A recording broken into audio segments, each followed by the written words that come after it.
Where? Where is it? A girl with messy hair, so messy that it is almost covering her face. Even so, still could see her tears falling through the threads of her hair, and her body is in a state of translucency. She has been appearing from time to time on the train. It seems like she's looking for something. Her soft weeping sound echoes loudly on the quiet train cabin.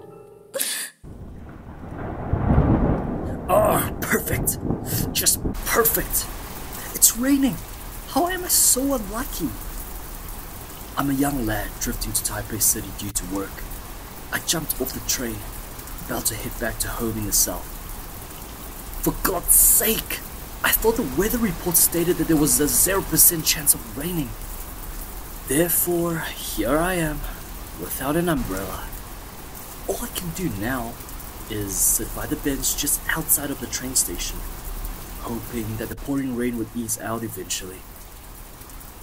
Hey there, young man. I am assuming you haven't eaten anything yet, have you? A middle-aged woman smiled as she handed me a lunchbox. Thank you so much, but I'm fine.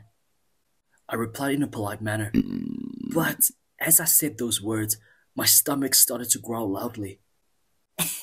It's alright. I didn't sell as much today. You can help me out on clearing the stock. Really? Well, if you say so. Thank you. Thank you so much, ma'am. This lady has a very delightful smile, even though we've never met before. But it feels like we've known each other for decades. I sat next to her chatting while eating the lunchbox she gave me.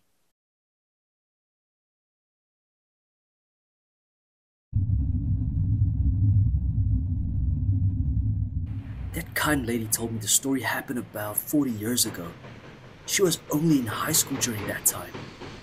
She would travel from Tianzhong to Zhanghua on a daily basis for school.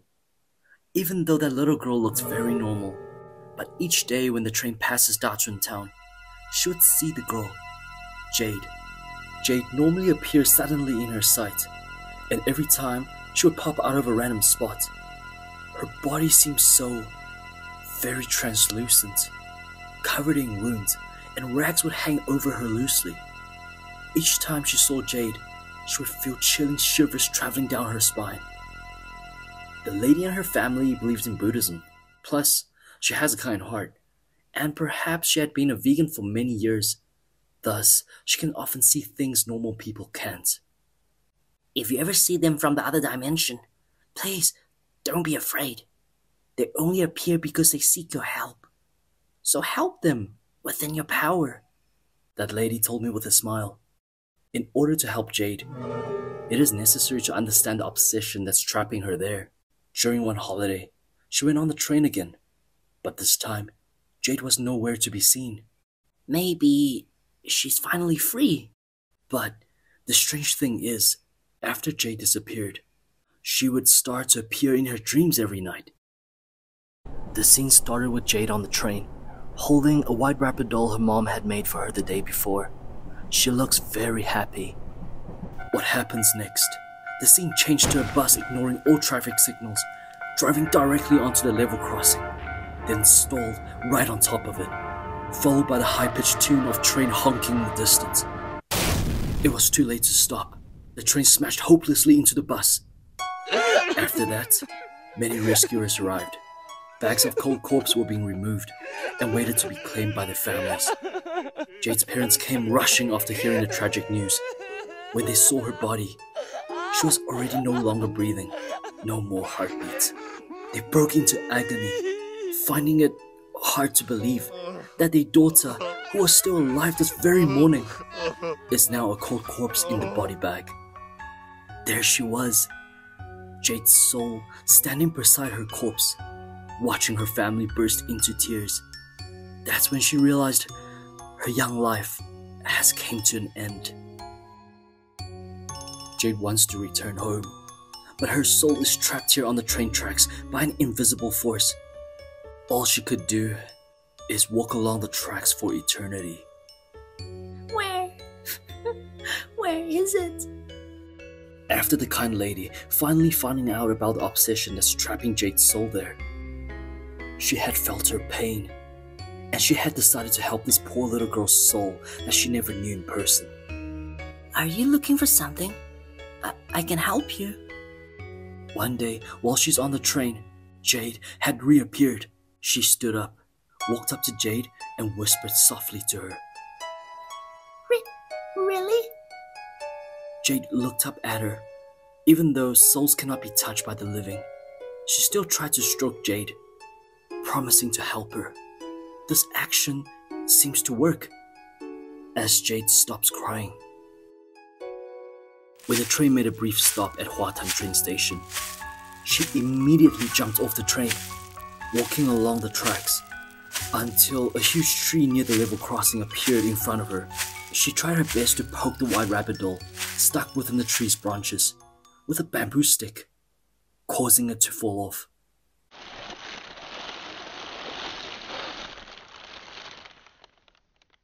Then what? What happened after getting the white rabbit doll? I asked in an eager manner. The lady's eyes is flashing with tears. The rain had already stopped. If it wasn't for that, I would definitely mistaken this as rainwater rinsing her cheeks. That very night, I dreamed of Jade. She held the white rabbit doll in her arms and talking to me. Thank you, big sister. Really, thank you very much.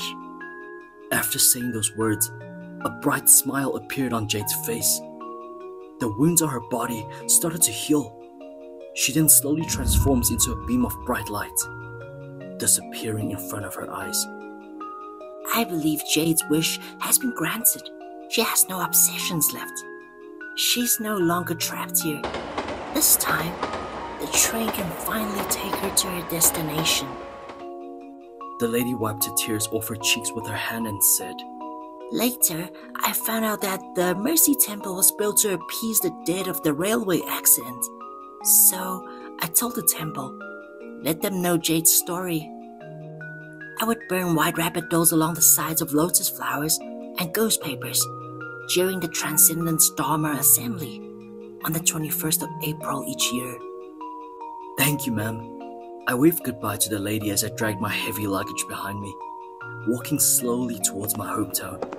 I hope all the souls from the bus accident can let go of their obsessions and find their way on the train, which will take them to their destination. I prayed deeply in my heart, again and again. I picked up my phone. Mom, I'm almost home. There's nothing to worry about. It's just a huge layoff happening in my company, and I happen to be on the list. But it's fine. I can always restart. Yeah, I already ate. I'm telling the truth. This is indeed the most delicious and unforgettable lunchbox I've ever had.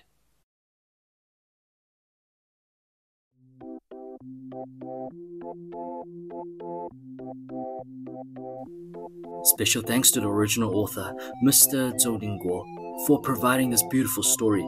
And special thanks to Wild Mail Story Channel for the narration. I'll put the link below in the chat session for the Mandarin version of the story. Wild Mail Story Channel also has a lot of scary stories and urban legends. Remember to go and have a look. Well, that's it for today. Bye bye.